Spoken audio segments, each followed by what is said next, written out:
Hey DC, what's going on? It's LJ and back with a vinyl update. This is the metal and hard rock stack. We'll say it like that. That way I don't mislabel anything metal that's not. Definitely a few vinyl updates coming over the course of the next day or two. I want to do a jazz one, kind of an everything else one. But this is most of the metal and hard rock that I've picked up over the last 3 or 4 weeks, whatever. First one, I have to give a big shout out to my daughter, Sam, Sam picked me up a new copy of Metallica's Black Album. This is not the 45 RPM master or anything. It's a standard 2 vinyl that comes with the insert and just on standard black vinyl. But this was a great pickup. It's one that I'm super happy to own. Believe it or not, I've just never grabbed the Black Album on vinyl. Had it on, cassette and CD and stuff like that for years, but I've just never had it on vinyl. I think a lot of it is price driven. It's just kind of when I find it, I'm not happy with the price, or I think it should be less than it is. So that was a very welcome addition to the collection. Sam, if you watch this, thanks so much, kiddo.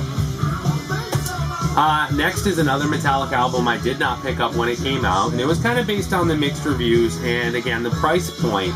But when I found Metallica's Death Magnetic at Newbury Comics for $7.99, the time was now, the place was here, it was time for Death Magnetic to come home. And I have to tell you, even though I never really gave it a chance and listened to it straight through, and shame on me for that, I think I'm scarred by Saint Anger, Load and Reload for that matter.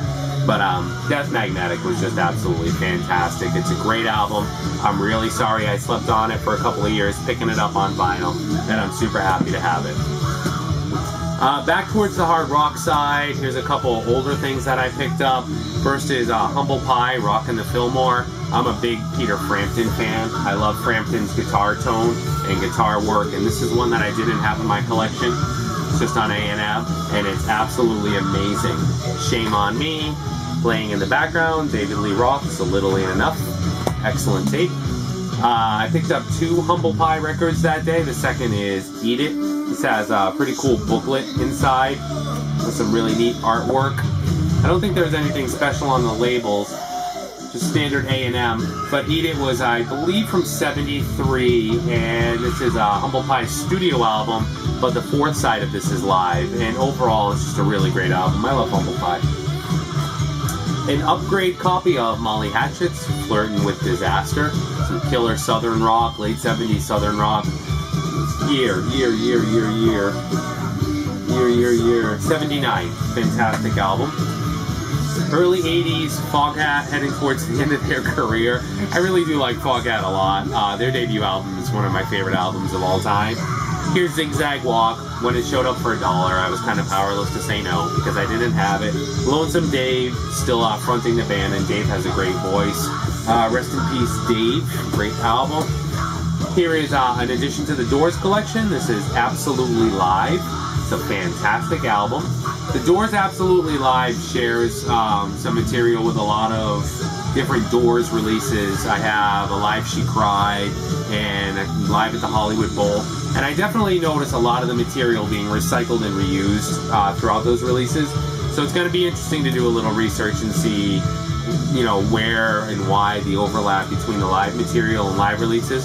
But I did listen to this through, and I was already familiar with some of it from the other releases. But man, what a great release. However it was pieced together and, studio wizardry, whatever, different dates compiled together.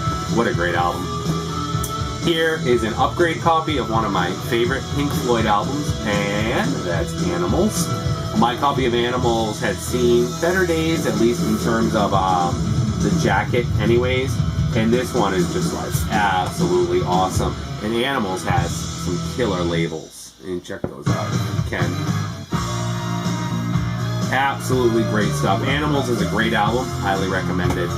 Here's one that, man, I've wanted since the day it came out, but at $40 average, I just could not get comfortable with it, and I really should have, because, it's Van Halen! Yeah, different kind of truth. Check that out. Absolutely awesome. Van Halen, David Lee Roth, back in the band for a new release. And man, it has standard white inner sleeves.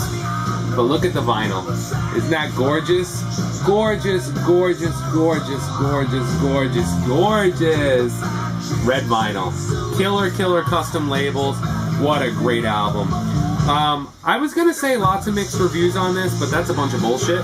There's a lot of great reviews on this album, and for a great reason, because man, is it a good album. I've seen a few people in the VC hold this up. I was able to find this actually very, very, very aggressively priced on eBay, of all places, just recently within the last week or so. And the second I saw it, man, I couldn't have jumped on it faster. I've wanted this since the day it came out. It's like Van Halen 1984 all over again. And there's lots of great information on this online if you care to read up on it. Some leftover material, songs that were written back when, and so forth. But I'm a huge, huge Van Halen fan. So to have this in my hands again on vinyl, I am a happy, happy boy. Yeah, you keep Kiss company. Happy, happy, happy. This, I don't think I've shown this. This was picked up about a month ago. Again, a bit overdue on vinyl, but here's Maiden's The Final Frontier. Absolutely fantastic album. I've had this on CD for quite a while, which is probably why I was able to sustain and not pick it up on vinyl for a while. Absolutely gorgeous, gorgeous release from Maiden, which they are just beyond well known for, of course. Picture discs. Like a lot of folks or a lot of Maiden fans, I would definitely prefer it, or I would like if Maiden would put releases out on standard black vinyl as well, and of course Maiden tends not to. They tend to mostly be picture disc releases these days. There's always the argument of black vinyl sounding better than picture discs, and I suppose that might be true.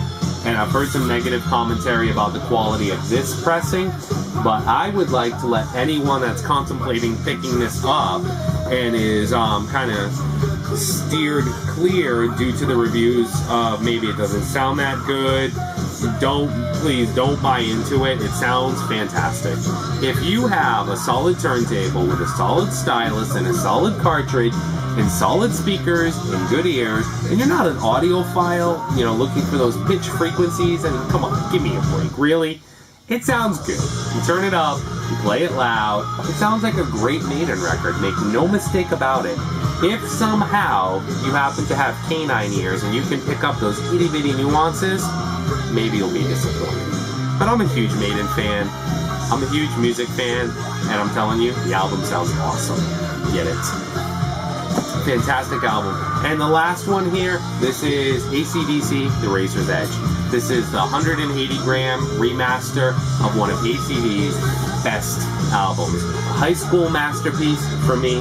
Very nicely done inner sleeve.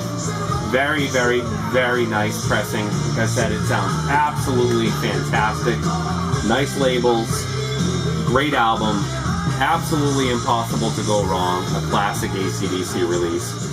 And that is it for this heavy metal hard rock update. Like I said, I have a couple more coming over the next couple of days to share some jazz material and so forth, but I hope you guys dug it. Thanks to all the new subscribers. Thanks for watching, and feel free to leave a comment if you have one. Take care, guys. Ciao.